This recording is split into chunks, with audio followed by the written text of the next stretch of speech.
ఆంధ్రప్రదేశ్ రాజకీయ చరిత్రలో ఒక చెరగని ముద్ర వేసిన మహిళాశక్తి కుముద్బెన్ మణిశంకర్ జోషి. ఉమ్మడి ఆంధ్రప్రదేశ్కు గవర్నర్గా పనిచేసిన రెండో మహిళ ఈమె. గుజరాత్లో జన్మించిన కుముద్బెన్ చిన్న వయస్సులోనే ప్రజాసేవలోకి అడుగుపెట్టారు. 3 సార్లు రాజ్యసభ సభ్యురాలిగా, కేంద్ర మంత్రిగా పనిచేసిన అనుభవం ఆమెది.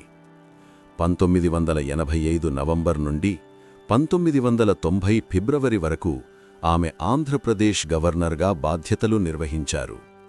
ఆమె కేవలం రాజ్భవన్కే పరిమితం కాలేదు. అప్పట్లో ఆమె రాష్ట్రంలోని దాదాపు అన్ని జిల్లాలను పర్యటించి నేరుగా ప్రజలతో మాట్లాడేవారు. క్షేత్రస్థాయిలో సమస్యలను తెలుసుకోవడానికి ఆమె ఎప్పుడూ ప్రాధాన్యత ఇచ్చేవారు. అందుకే ఆమెను ప్రజల గవర్నర్ అని పిలిచేవారు. రాజ్యాంగబద్ధమైన పదవిలో ఉండి కూడా ప్రజల్లోకి నేరుగా వెళ్లిన ధైర్యవంతురాలు అని ఆమెను అభివర్ణించవచ్చు. తను గవర్నర్ పదవి చేపట్టిన తరువాత 13 నెలల కాలంలోనే ఆమె దాదాపు 100 సార్లు జిల్లాల పర్యటనలు చేశారు. ఇలా చెయ్యడం ఒక రికార్డు. రెడ్ క్రాస్ వంటి సంస్థల ద్వారా ఆమె రాష్ట్రంలో అనేక సేవా కార్యక్రమాలను ప్రోత్సహించారు. ముఖ్యంగా గిరిజన ప్రాంతాల్లో ఆమె పర్యటనలు ప్రజల దృష్టిని ఆకర్షించాయి.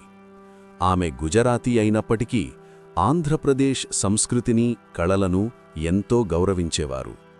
రాచరికపు విలాసాలకు దూరంగా ఉంటూ రాజ్భవన్ను ప్రజలకు దగ్గరగా తీసుకెళ్లడానికి ప్రయత్నించారు.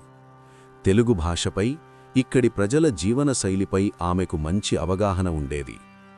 కుముద్బెన్ జోషి గారు గవర్నర్గా ఉన్న సమయంలో ముఖ్యమంత్రి ఎన్టీఆర్ గారికి ఆమెకు మధ్య రాజకీయ సంబంధాలు మంచిగా ఉండేవి. ఆమె వ్యక్తిగతంగా చాలా నిరాడంబరంగా ఉండేవారు.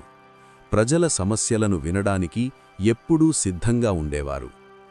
మహిళా సాధికారతకు నిదర్శనంగా నిలిచిన ఆమె ప్రయాణం ఎందరికో స్ఫూర్తిదాయకం.